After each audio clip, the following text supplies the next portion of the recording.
Ladies, gentlemen, and Harajim of all ages, with the release of Diablo 4 coming up extremely soon, there is still one major question I'm sure you're all trying to work out. You probably have a vague idea, but you want to just be completely sure, right? Very simply, what class are you going to play? Every one of them is going to be good at the game. Even the one that is statistically the absolute worst will still thrive. They'll still be pretty close to the one at the top. There's just comparisons between which one's the best and which one's the worst. So while their actual power can matter and can differ, if you just want to be as strong as physically possible, but the actual feel of the class matters too, the way that it feels to you and what you want to be doing in this type of game. Patches can and will happen in the future that will change the balancing between these classes, but each class has its own sort of identity that it will stick with forever, and of course, you probably also care quite a bit about which of these classes will be the fastest on its way to level 50, as that is sort of the barrier to when the game truly opens up and begins properly. So today, for one last time, we'll be going over what each class sort of is at its core gameplay mechanics, its uniqueness compared to the other classes, general class fantasy of how it will feel while you're playing it, a brief overview of our projections for which of these will be the fastest at leveling up to 50 and why, the build that we'll be using for that, and then also a vague overview of which will likely be the strongest above level 50 as you enter the endgame. If you want more specifics on that specific part in particular, then you should check out our endgame guide video already up on this channel.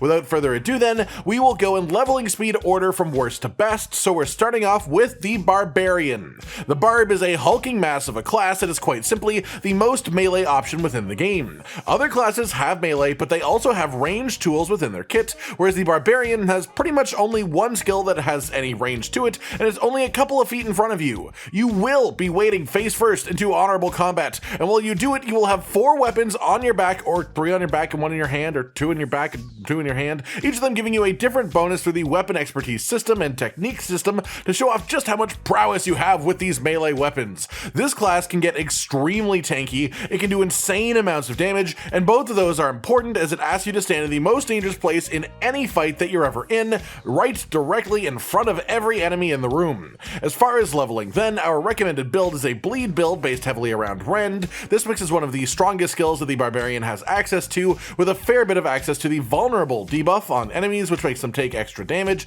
Then we also recommend quite a bit of movement speed altering skills, like using lunging strike as your basic skill for movement, and we also have leap in the build just to help you move around a bit faster. You can check out the full leveling build on the channel going up later tonight if you want more info, but as for why we expect this to be the slowest one getting to level 50, it is quite simply the combination of being forced melee, everything is melee, not having a massive amount of damage early on until you start to get some of the skill synergies going and the vulnerable debuff unlocked properly as you level up, and the expertise system itself also requires leveling up to get properly active and give you its full buffs, as you have to actively use the weapons to make the expertise buffs get stronger, rather than them just being full power to begin with. That said, when it comes to endgame gameplay, don't worry about that in the slightest, as Barbarian is likely to hold down the second best slot in my opinion. The bleed build will still be relevant, but it looks like that Whirlwind is going to be the actual king in the endgame, which not only helps a lot with mobility, but also with group clearing. The main reason this will be as strong as it will be in the endgame is that the arsenal system lets Barbarian simply have 2 more gear slots than any other class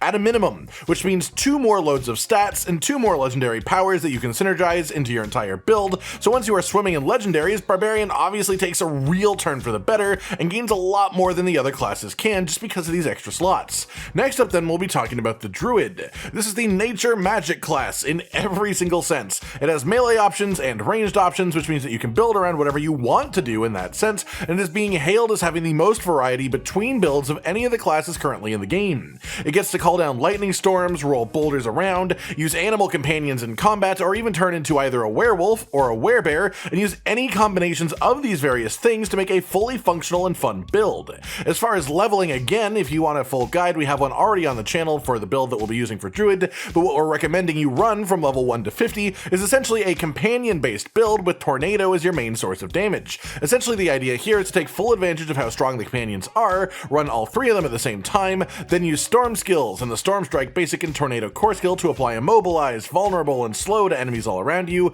This build has a ton of lovely synergies, gaining some crit chance from skills and also applying poisons. Then also having a skill that makes poisoned enemies take bonus crit damage as an example of one of these synergies. I expect it to be about the best the Druid can really do on the way to level 50. That said, I'm also talking about it now, which means that I do have it it ranked 4th in actual leveling speed. It's not that it's bad by any means, but a lot of the speed of this build, and most Druid builds, comes from the decisions that you make at around level 30 and upwards, just because that is when these synergies will really start flowing.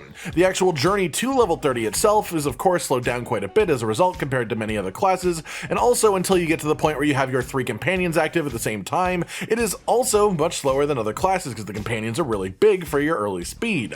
But once you have those, it does speed up a decent amount. As far as endgame though, I've got Druid ranked number 1, best class in class. It has the most potential build variety of things that will actually be strong. It will be incredibly tanky in the endgame, and it has just a ridiculous amount of legendary powers that synergize well and interestingly with each other. That applies to various different builds, and so I expect Druid to have an entire suite of viable strong builds, with a couple of them of course topping out at being the best of them, and meaning that Druids can actually have a really strong build for every endgame activity that there is. Third up then, right up in the middle of the pack as far as leveling speed goes, we're going to be talking about the Necromancer. If you'd asked me this question a few weeks ago, it would have been quite a different answer, but in the server slam, Necromancer got hit very hard, specifically in the minion department, with its skeletons getting nerfed a really strong amount to the point that Necromancers were up in arms about it. However, in the middle of the frickin' test weekend, they actually released a hotfix specifically addressing this and making the skeletons much more manageable, and that is what we expect to see in the full game, of course. They won't be quite as insane as the original betas, but they will be a lot stronger than they were at the start of Server Slam. As far as E-Class Fantasy then, well, it's a Necromancer, you know? Lord of Death rages in a skeleton army from the ground of warriors, mages, and golems, then in combat using things like blood magic, shadow magic, and literally splintering bones. Not to mention using corpses to do damage, to raise friends. Just using corpses as a concept. In my opinion, this is one of the best representations of a Necromancer concept within a video game just as a whole. They just absolutely nail the class fantasy of what a Necromancer is to me. As far as leveling speed, I've stuck this one exactly in the middle. It doesn't have the melee problem of Barbarian. It starts with its skeletons at level 1, so it doesn't have the companion problem of Druid. It's just all around strong without being too strong either. As far as the actual build we'll be using, more specifically the one that I'll be using as I plan to play Necromancer myself on launch. Again, this is on the channel for you to check out, but it focuses around various bone skills that Necromancer has access to, with Bone Spear of course being the star of the show, the most important skill that we'll be using. This creates various synergies with crit and the vulnerable debuff that you can take advantage of while going along your leveling path. You get Corpse Explosion, of course, as it's not hard to have a good little bit of fun exploding corpses. You get Decrepify in the Bone Storm ultimate, and all the while you'll have your skeletons walking along with you just beating stuff up as well. As far as the endgame goes, it is of course worth mentioning that even the quote-unquote worst endgame class and the best endgame class are still relatively close. It's not like there's a valley between them, they just have more options to make them higher tier choices for the various types of endgame content than the ones at the bottom of the list. That said, Necro is going to be ranked last as far as endgame effectiveness. There is simply a low variety of proper builds that can be synergized between properly at this point in the game, and skeletal minions, of course, just don't scale fantastically as you reach higher and higher levels and into the endgame, and the sacrifice bonuses for throwing away your minions aren't generally worth enough to just throw away the concept of minions as a whole just completely. It'll still be strong, don't get me wrong, but relative to the other classes, it definitely won't be the strongest. But I'm playing it anyway. Next up then, and the second fastest leveler is going to be the Sorcerer. This class is, as you would expect it to be, the Grand Wizard, the Mage, the Lord of crazy cool spell effects and elemental waves of death, teleportation, walls of fire, blizzards, lightning storms. If that sounds like the type of thing that you're into, then this is absolutely the class to come over and check out. As well, they get a cool feature called enchantments, where they can pick a skill to essentially turn from an active into a passive. That lets them create a lot of further synergies within their actual skill tree than any other class is actually able to do. A very neat way to play the game for sure. As far as leveling goes, again, our recommended build is already up on the channel if you want to check it out, but this one is going to be the second fastest leveler as it has decent mobility, incredible damage, and most importantly, it has extremely high range, which means that it can keep moving at all times really. Whereas a melee fighter will have to stop to fight things in front of it, a sorcerer can keep progressing along a path while attacking the things in front of it, behind it, beside it, whatever it wants. The damage is also great all the way from level 1 to 50, nothing really makes it start popping off too hard more than anything else, it just sort of pops from the start. This can be one of the harder ones to play, but also one of the more enjoyable once you get a handle on it. The specific build that we're recommending for this is mostly based around Arc Lash and Hydra, which also causes some cool cooldown cooldown reduction stacking, combining ice armor as a defensive, teleport for movement speed, charged bolts for some incoming damage reduction, as well as the incredibly cool unstable currents as an ultimate ability that makes it so casting any shock skill for 10 seconds just fires off random bonus spells of different types at the same time. Combine that with cooldown reductions and crits, and you'll absolutely be rolling in damage. As far as endgame potential then, Sorcerer, I've got it ranked 3rd, solidly in the middle. It's pretty debatable between 3rd and 4th here for sure, but I think Sorcerer edges it out just a little bit. The enchantment slots, again, add a lot of room for potential synergies that give you some pretty high variety of potential endgame builds to give you a lot of options for how you want to take on the content of your choosing. All of it will be pretty high damage, that's just sort of what Sorcerer is, and you still remain ranged, which is a really great thing too. Finally then, the one that I've labeled as the fastest leveling class from 1 to 50 is going to be the Rogue.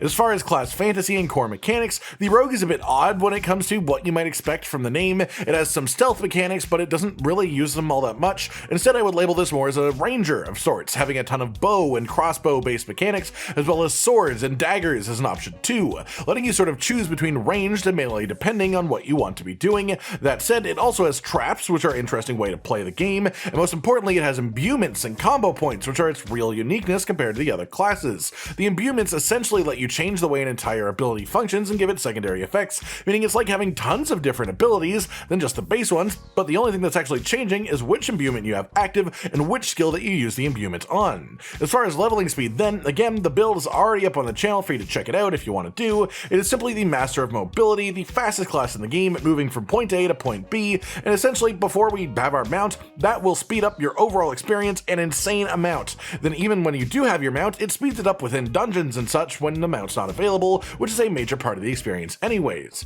On top of that, it has really great damage too. The main major weakness of Rogue just simply isn't a factor on in the early game, making it all about its strengths. The big thing about Rogue as a class is that it has very little defensive options, but it has really high mobility. The way that they expect you to play it is to focus on dodging attacks rather than tanking them the way that many other classes are able to with certain abilities. This creates a totally unique gameplay style for the Rogue, but it also arguably adds a really big hurdle to the Rogue, a really big addition of gameplay difficulty that other classes don't get. The thing is, in the early levels, especially if you are focused on leveling speed from 1 to 50, the majority of your time will be spent probably on World Tier 1 for this part of the game. You won't be in much danger. The lack of defense won't be much of a concern. So you just get all the benefits of the high damage and the high mobility, and that will result in an extremely fast journey to reach endgame in the first place. Our build itself focuses mostly around twisting blades, the vulnerable debuff, forcing critical hits with increased critical damage as well, and a little bit of cooldown reduction too.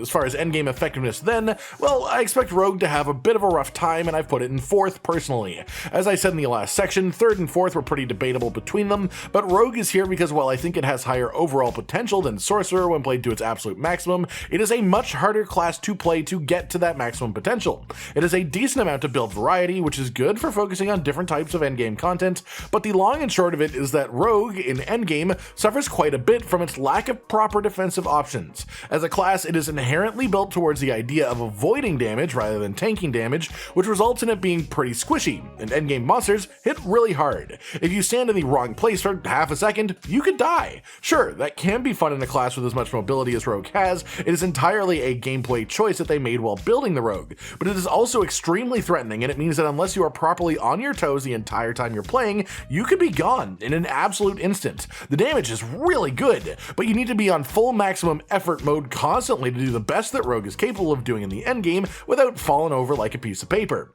And that's it, everyone.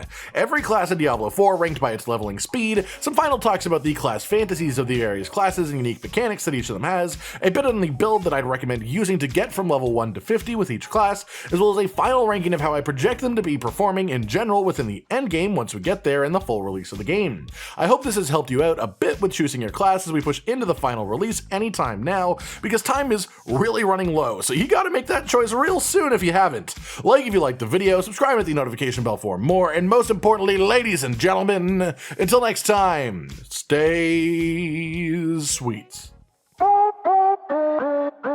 Josh, Cotton, and Hollow with the videos, dropping the humor like a hammer on your tippy toes, bringing entertainment on a daily arrangement to take our insanity and turn it into entertainment. Yes, I said entertainment twice, to reiterate that it is nice to look into your faces on a mostly daily basis when you let us in your homes to make the whole world a stage. Is Goodbye.